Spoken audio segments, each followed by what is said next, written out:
ফেনীতে গেল আগস্টের ভয়াবহ বন্যার ব্যাপক প্রভাব পড়েছে চলতি আমন ধানের মৌসুমে। অর্জিত হয়নি আবাদ লক্ষ্যমাত্রার অর্ধেকও।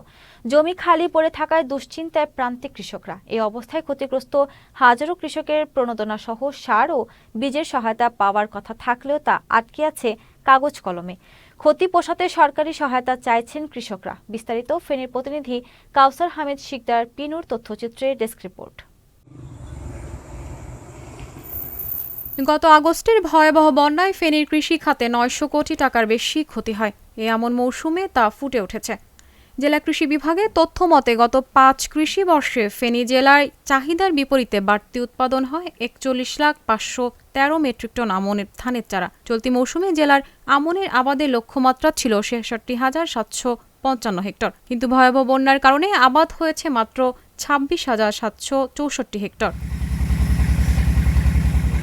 প্রায় ১,২৫,৬২১ মেট্রিক টন চাল উৎপাদনের ঘাটতি দেখা দেয় সারা বছরের খাদ্যর চিন্তায় এখনকার কৃষকদের কপালে চিন্তার ভাঁজ। ক্ষতি পোষাতে চাইছেন সরকারি সহায়তা। এখন তো এখানে ১০ থেকে ১২ গণে জমি লাগাইতাম। এখন মাত্র বন্যার পরে জ্বালা তো সবগুলো নিয়ে গেছে। সামান্য একটু জ্বালা ছিল, ওই জ্বালা দিয়ে ১ থেকে ১.৫ গানি জমি লাগাইছি। মনে না এই ১.৫ গানির ভিতরে আগে জমি ৬০ কাঠা, জানি তো এখন ২০ থেকে ২৫ কাঠা। বন্যায় এবারে অনেক ক্ষয়ক্ষতি হয়েছে। তো আমাদের এই ফসলটার দাম এটা এই দুইবারের পর লাগানো হয়েছে। প্রথমবারে বন্যায় অনেক ক্ষয়ক্ষতি হয়েছে মানুষের, দুইবারের পরে মোটামুটি ফসলটা হয়েছে। সরকার যদি কৃষকদেরকে কোনো সহযোগিতা না করে, কোনো প্রণোদনা না দেয়, ধান তো পুরাটাই মেরে খাইছে। এই কৃষক আবাদ যে নিজের পুঁজি দিয়ে করবো, করার মতো পরিস্থিতি কারো কাছে নেই।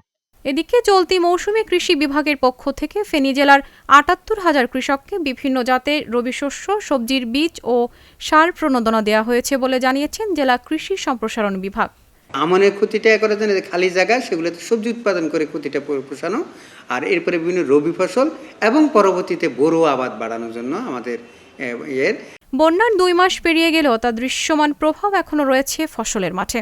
আর্মিওয়ার্ম সহ নামে বেনামের পোকায় যেমন নষ্ট হচ্ছে ধান, তেমনি নষ্ট হচ্ছে সবজি সহ সব ধরনের ফুল ফসল। অবশ্য কৃষি বিভাগ বলছে পোকা চিহ্নিত করে ব্যবস্থা গ্রহণ করেছে তারা।